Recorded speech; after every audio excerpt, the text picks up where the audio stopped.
Hi friends, welcome to my channel. ನಾವಿವತ್ತು ಶಿವರಾತ್ರಿಯ ಪ್ರಯುಕ್ತ ದೇವರ ಹೊಳೆ ಅನ್ನೋ ಒಂದು ಪ್ರೇಕ್ಷಣೀಯ ಸ್ಥಳಕ್ಕೆ ಹೋಗಿದ್ವಿ. ನೋಡ್ತಾ ಇರ್ಬೋದು, ಇದು ಯಲ್ಲಾಪುರ ರೂಟಲ್ಲಿ ಹುಲೇಕಲ್ ರೋಡಲ್ಲಿ ಹೋಗುವಂಥ ಜಾಗದಲ್ಲಿ ಇದೆ. ಇಲ್ಲಿ ನೋಡಿ, ಈ ಪ್ರೇಕ್ಷಣೀಯ ಸ್ಥಳದಲ್ಲಿ ಯಾವ ರೀತಿ ಮಲಿನ ಮಾಡಿದ್ದಾರೆ ಅಂತ, ಪ್ಲ್ಯಾಸ್ಟಿಕ್ ಬಾಟಲ್ ಆಗಿರ್ಬೋದು, ಪ್ಲ್ಯಾಸ್ಟಿಕ್ ಐಟಮ್ಗಳನ್ನು ಹಾಕಿ ಈ ರೀತಿ ಮಾಡಿದ್ದಾರೆ. ದಯವಿಟ್ಟು ಈ ಥರ ಪ್ರೇಕ್ಷಣೀಯ ಸ್ಥಳಗಳಿಗೆ ಹೋದರೆ ಈ ಥರ ನಿಸರ್ಗವನ್ನು ಹಾಳು ಮಾಡಬೇಡಿ. ಅದು ಯಾವ ರೀತಿ ಇತ್ತೋ ಅದೇ ಥರ ಬಿಡಿ. ಅಲ್ಲೇ ಪಕ್ಕದಲ್ಲಿ ಪ್ಲ್ಯಾಸ್ಟಿಕ್ ಹಾಕೋಕ್ಕೆ ಎಲ್ಲ ವ್ಯವಸ್ಥೆ ಮಾಡಿದ್ದಾರೆ, ಅಲ್ಲೇ ಹಾಕಿ. ಇಲ್ಲಿ ನೋಡ್ತಾ ಇರ್ಬೋದು, ನಾನಾ ವಿಧವಾದ ಈಶ್ವರ ಲಿಂಗಗಳು ಇವೆ.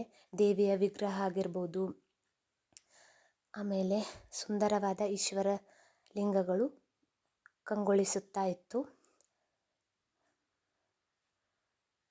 ಎಲ್ಲ ಲಿಂಗಗಳಿಗೂ ನೀರಿನಿಂದ ಅಭಿಷೇಕ ಮಾಡ್ತಾಯಿದ್ರು. ತುಂಬ ಜನರು ಕೂಡ ಬಂದಿದ್ದರು. ನೋಡ್ತಾ ಇರ್ಬೋದು ಹೇಗೆ ಪೂಜೆ ಮಾಡ್ತಾ ಇದ್ದಾರೆ ಅಂತ. ತುಂಬ ಚೆನ್ನಾಗಿದೆ ಈ ದೇವರ ಹೊಳೆ ಅನ್ನೋದು. ಪ್ರೇಕ್ಷಣೀಯ ಸ್ಥಳ ಕೂಡ ಹೌದು, ಆದರೆ ತುಂಬ ಜನರಿಗೆ ಗೊತ್ತಿಲ್ಲ.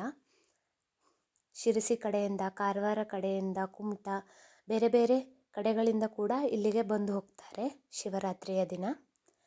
ನೋಡಿ ಎಷ್ಟು ಚೆನ್ನಾಗಿದೆ ಪ್ಲೇಸ್ ಅಂತ.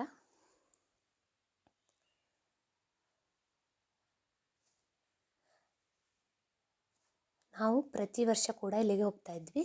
ಈ ಹೊಳೆಯ ಪಕ್ಕದಲ್ಲೇ ಭುವನೇಶ್ವರಿಯ ದೇವಾಲಯ ಇದೆ. ನಾವು ಕೂಡ ಮೊದಲನೇ ಬಾರಿಗೆ ಹೋಗಿದ್ದು. ನಮ್ಮ ಊರಿನ ಪಕ್ಕದಲ್ಲೇ ಇರುವ ದೇವಸ್ಥಾನ ಆದರೂ ಕೂಡ ಇದು ಒಂದು ಪ್ರೈವೇಟ್ ದೇವಸ್ಥಾನ. ಹಾಗಾಗಿ ಶಿವರಾತ್ರಿಯ ದಿನ ಮತ್ತು ಹುಣ್ಣಿಮೆಯ ದಿನ ಮಾತ್ರ ಈ ದೇವಸ್ಥಾನ ಓಪನ್ ಆಗಿರುತ್ತೆ. ನೋಡಿ, ನಿಸರ್ಗದ ತಪ್ಪಲಿನಲ್ಲಿ ಈ ದೇವಸ್ಥಾನ ಇದೆ. ಎಷ್ಟು ಸುಂದರವಾಗಿದೆ ಅಂತ, ಚೆನ್ನಾಗಿ ಕಟ್ಟಿದ್ದಾರೆ. ಹುಣ್ಣಿಮೆಯ ದಿನ ಮಾತ್ರ ಈ ದೇವಸ್ಥಾನದಲ್ಲಿ ಪೂಜೆ ನಡೆಯುತ್ತಂತೆ. ದೇವಿಯನ್ನು ಎಷ್ಟು ಚೆನ್ನಾಗಿ ಅಲಂಕಾರ ಮಾಡಿದ್ರು ಅಂತ ಕಣ್ಣು ತುಂಬಿಸ್ಕೊಂಡು ಬಂದ್ವಿ ದೇವಿಯನ್ನು ನೋಡಿ. ಆಮೇಲೆ ಮನೆಗೆ ಬಂದು ತಿಂಡಿಯನ್ನು ತಿಂದ್ವಿ. ಇಡ್ಲಿ, ಆನಂತರ ರಾಗಿ ಮಣ್ಣಿಯನ್ನು ಮಾಡಿದ್ವಿ. ತಿಂಡಿ ತಿಂದ ನಂತರ ನಾವು ಹೊರಟಿದ್ದು ಮತ್ತೊಂದು ಪ್ರೇಕ್ಷಣೀಯ ಸ್ಥಳ ಕೈಲಾಸ ಗುಡ್ಡಕ್ಕೆ. ಇದು ನಿಸರ್ಗದಲ್ಲಿರುವ ಒಂದು ಪ್ಲೇಸ್ ಅಂತ ಹೇಳ್ಬೋದು. ಇದು ಯಲ್ಲಾಪುರ ರೋಡಿನ ತಾರ್ಗೋಡ್ ಅನ್ನೋ ಪ್ಲೇಸಲ್ಲಿ ಬರುವಂಥ ಒಂದು ಪುಣ್ಯಕ್ಷೇತ್ರ.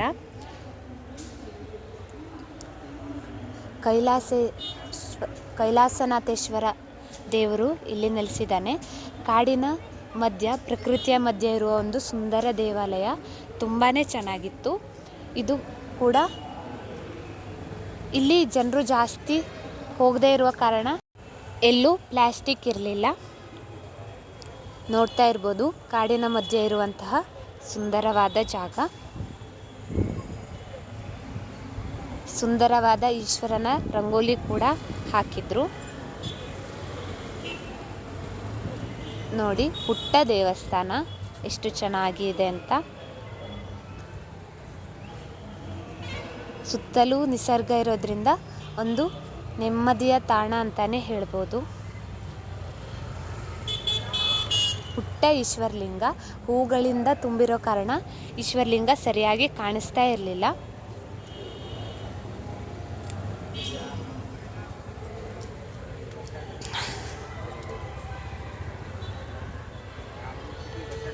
ಕುಳಿತುಕೊಂಡ್ರೆ ಒಂದು ರೀತಿಯ ದೇವಸ್ಥಾನದಲ್ಲಿ ನೆಮ್ಮದಿ ಸಿಗ್ತಾ ಇತ್ತು.